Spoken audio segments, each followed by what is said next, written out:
yes, they whether they want to admit it or not, Apple does pay attention to groups that are the jailbreak community, even the OS x86 crew who spends and dedicates their time for letting OS 10 run on non-Apple hardware. They pay attention to all these developers, and they get insight from a lot of these developers. I even heard the OS x86 group say that Apple sometimes works with them. So I think that there's benefits there, and I didn't really. Yeah, Apple tried to shut out the jailbreaking. They were the ones that filed the petition to make it illegal, and of course they got slapped back, and I'm very happy that they did, because I think that that's I love that. That's just one step closer for more consumer rights, and one step closer to trying to get unlocked phones that we've discussed previously in the U.S., which I hope is a slap to the carrier. It's not going to go as far as many of us would like, but at least it's a step in the right direction. It's what it's going to take for it to go as far as many of us would like is, like we've said before in previous discussions, it's going to take a company who is willing to fight that 3 to 5 year uphill battle. Who they're just going to go, even if we have to do it at cost for the first 1 to 3 years, while we establish that things are going to work this way, because that's very potentially the price of getting that established, that you do it at cost to start with, and then you make money off of it later. You don't lose money, but you do it at cost, which is that's still a good chunk of money to keep going there. Sure. Yeah, it is. But I wanted to finish that point of when I jailbroke it to get that task switching.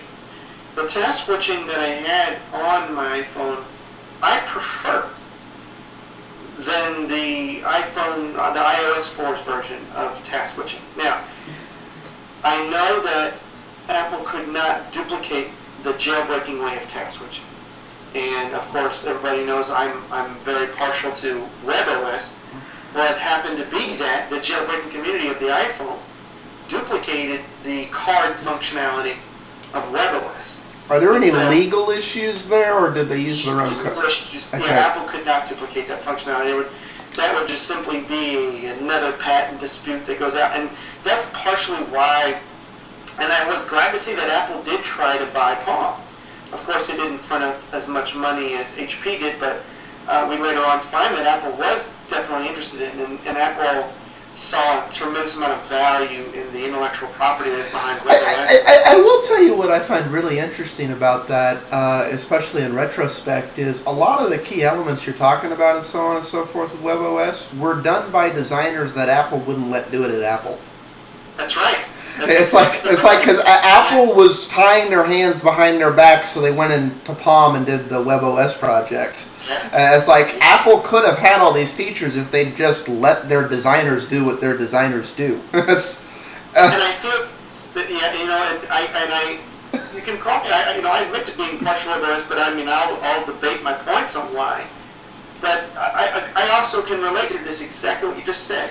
I've been an Apple user for a long time. Good God, Lord knows how many of Apple products I've gone through and currently own. But I see myself much more in that camp that's like, yeah, I appreciate what Apple does, and a lot of times they get it right, and a lot of times they get it wrong. But I'm on that side, that you've got these Apple developers that say, man, you guys should be doing it like this, and look how much better it is, and then you get slapped around, and Apple comes up with some... And that's not a recent development with Apple. That has been a problem with Apple for going on 20 years now. And it's one of those things. I'm like, what's the point of hiring the best and the brightest if you're not going to listen to them? If you're going to tell them, no, we hired you, but you're going to do it our way. It's like you hired them because they're the best at what they do. How about you listen to their input? Yeah, Apple does to some extent, but I think that they've got, Jobs is very clear, I think, on what he envisions. And I'm not going to knock him for it. It doesn't always pan out. I'm not going to always agree with Jobs, but I back him on the points that he himself pushes for, because he definitely delivers on the things that he envisions on.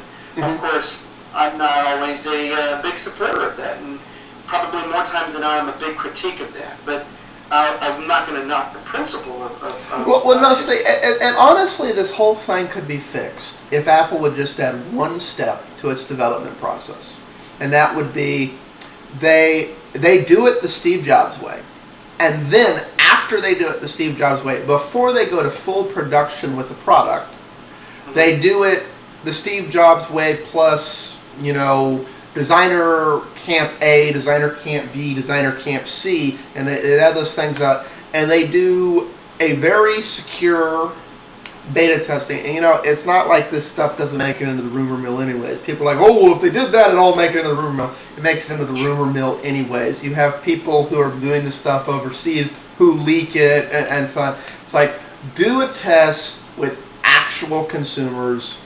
Do an actual test and get actual people feedback, because there are so many little issues like that, and like all the features we're talking about and all the things where they just don't listen to their designers, and they get close but they don't get there, that you would get from that step.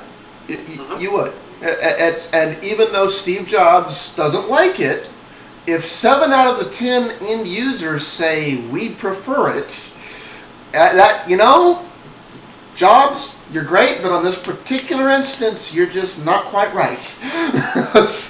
Eventually buttons. He eventually does. I mean, I've seen of late that enough developers screamed and bitched and moaned, and then development did change from Safari only to native. And then we had the whole policy changes where Apple made the original the whole third-party compiler thing. Remember, he even wrote a letter. That's now moot. I mean, it's a moot point. But I mean, it was really an attack on Flash, fine. But I mean, there's this whole jargon of stuff that was non-Flash related about third-party compilers that now it's just okay. Yeah, I take it back, and they changed the policy to the which was like, hello, you didn't have to change your. You just getting echoed. I'm not here, but yeah. Are we good now? Okay.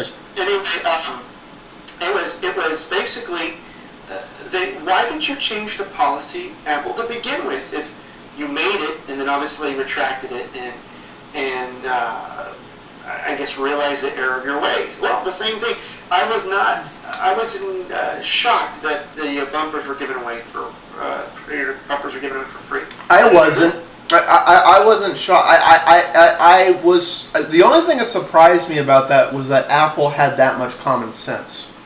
And if you want to understand why the bumpers were given away, take a look at what Apple stock was doing. That's all it takes to understand that. If Apple had not nipped that in the bud like they did, they'd have had a whole score of angry shareholders. Yeah, but hey, my point is that they listened. I originally thought that they were going to hold to their guns and not do anything like that. But well, if it hadn't been adversely affecting Apple's stock, at least as significantly as it was, that's exactly what they would have done. But the moment it starts to adversely affect their stock to the degree it is, it's called, we fix this problem, or at the next vote, we're all out of a job. Yeah. It was tremendously bad PR, and I don't like how Apple is still continued with the attacks about, other phones do this and that, when it's clearly on margin much more sensitive on the iPhone than other phones, and I know that they even showed the Droid X and all these other things, and it's just like, you didn't need to do that. That's a bit childish. And well, I just felt like I was listening to a 2-year-old going nanny nanny boo boo there. Yeah. And we're talking about super rights. I wanted to go back to that because it's not necessarily Apple, but I'm very proud of RIM and sticking to their guns against the UAE and other countries and saying, hell no, we're going to give you our cryptography to get into our data networks. I think that's another win for the consumers, but they're going to pay the price in not being able to have market share in those countries. Mm-hmm. Or they're going to get banned.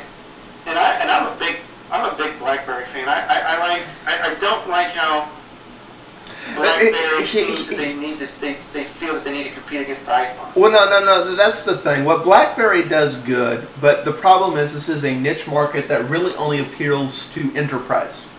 But Sure. that is the idea that I love the idea that you can but you have to be a geek, or you have to be a corporation concerned about confidential information getting out to have an appreciation for the reality of what do you mean we can have easily accessible encrypted email.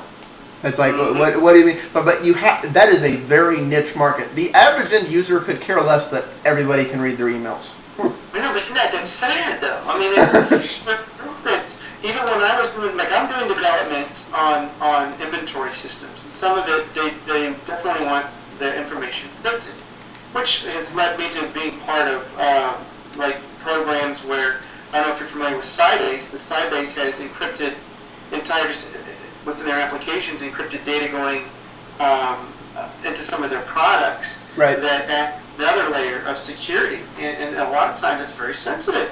And even when I was doing development and just minor development and carrying company sensitive material on my phone, it was essential that I had extra security on my phones just for that, because I wouldn't be able to have those clients that I would program for that demanded that I have that type of security on my phone, because, hey, your phone gets stolen, where does that leave us?